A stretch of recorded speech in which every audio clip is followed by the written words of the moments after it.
لفظ امی کا لفظ نبی پاک صلی اللہ علیہ وسلم کے ناموں میں سے بھی ایک ہے اور اس کو استعمال بھی کیا گیا ہے.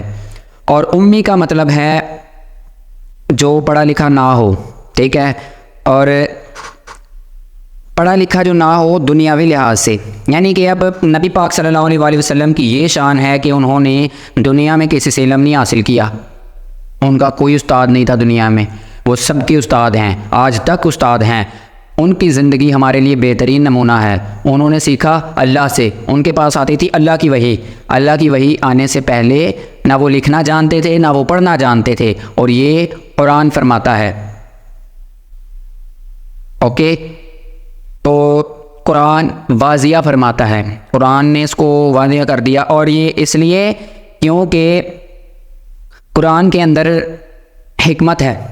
حکمت کو جو اس وقت کے لوگ جاہل تھے نا, انہوں نے ماننا نہیں تھا, انہوں نے کہنا تھا یہ پڑھا لکھا بندہ ہے, یہ جناب جی اپنی طرف سے اس نے یہ کتاب اپنے دماغ سے جنریٹ کر لی. لیکن جس کو پڑھنا نہ آتا ہو, جس کو لکھنا نہ آتا ہو, اس کے اوپر ایسی کتاب نازل ہو گئی جو اتنی اوتھینٹک ہے کہ وہ ان لوگوں نے سر پکڑ لیے, یہ کیا ہو رہا ہے, یہ معجزہ ہے. آج تک لوگ اس کو پڑھے تو اس میں سے کتنا کچھ اپنے لیے آسانیاں نکال سکتے ہیں, سائنسدان تک اس کے اوپر غور کرتے ہیں. یا معشر الجن والانس ان استطعتم ان تنفذوا من اقطار السماوات والارض فانفذوا لا تنفذون الا بسلطان, کہ تم اگر دنیا اور آسمان کی حدود سے باہر جا سکتے ہو تو جاؤ اور جا کر دیکھو, اس میں بھی اللہ تعالیٰ کی بہت سی نشانیاں ہیں اور ایک خاص طاقت کے ساتھ تم باہر نکل سکتے ہو.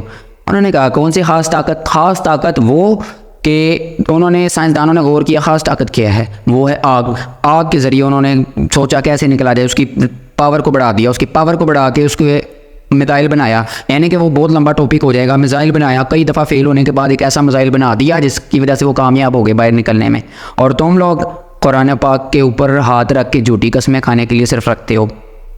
اچھا جی, میں بھی پڑھا ہوں بریلویوں کے مدرسے میں, ٹھیک ہے, میں بھی پڑھا ہوں سنیوں کے مدرسے میں. میں نے نہیں دیکھا کہ ہماری مسجد کے اندر اتنا قرآن کو ڈسکس کیا جاتا ہو جتنا تصوف کی کتابوں کو ڈسکس کیا جاتا تھا, ٹھیک ہے. اور میں یہ دیکھتا ہوں کہ قرآن کی تعلیم اتنی کم ہے, صرف قرآن کو تجوید قرآن کی بتائی جا رہی ہے. ہاں جی, یہ بہت بیسک ہے, تجوید تو لازمی پڑھنے چاہیے, لیکن صرف تجوید ہی نظر آ رہی ہے, صرف قرات نظر آ رہی ہے. صرف حافظ قرآن ملیں گے تو آپ کو عربک میں پڑھنے والے ملیں گے, اور وہ بھی میں خود حافظ ہوں, میں اللہ کے حکم سے اب اس کو دوبارہ ریویو کرنا شروع کیا ہے, لیکن میں بھول گیا تھا قرآن پاک کو. قرآن ایک ایسی کتاب ہے عربی کی جس کو بار بار پڑھنا لازمی ہے, ساری زندگی اس کو لے کر چلنا لازمی ہے. اور جو حافظ کرام ہے نا, وہ بھی جناب جی بالکل جو مصلی بھی سناتے ہیں نا, وہ بھی سارا دن پڑھتے ہیں تو پھر رات کو سنا پاتے ہیں, ٹھیک ہے.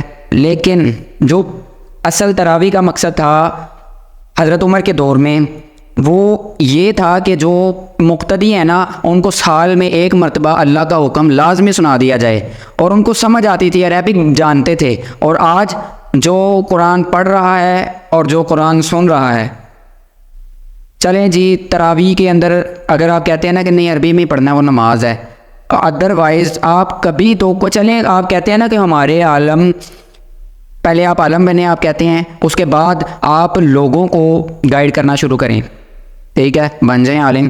بنے ہوئے ہیں نا آپ عالم, آپ نے کب آپ لوگوں کو قرآن پاک کا ترجمہ بتایا ہے, تفسیر بتائی ہے, تفسیر آپ بتانے پڑھتے ہیں. اب آپ کی تفسیر سن لیں, اگر آپ دیوبندی ہیں بکری ہوگی, اور سنیوں کی سن لیں بکری ہوگی, اہل حدیث کی سن لیں بکری ہوگی, شیعہ کی تو بکری ہے پھر.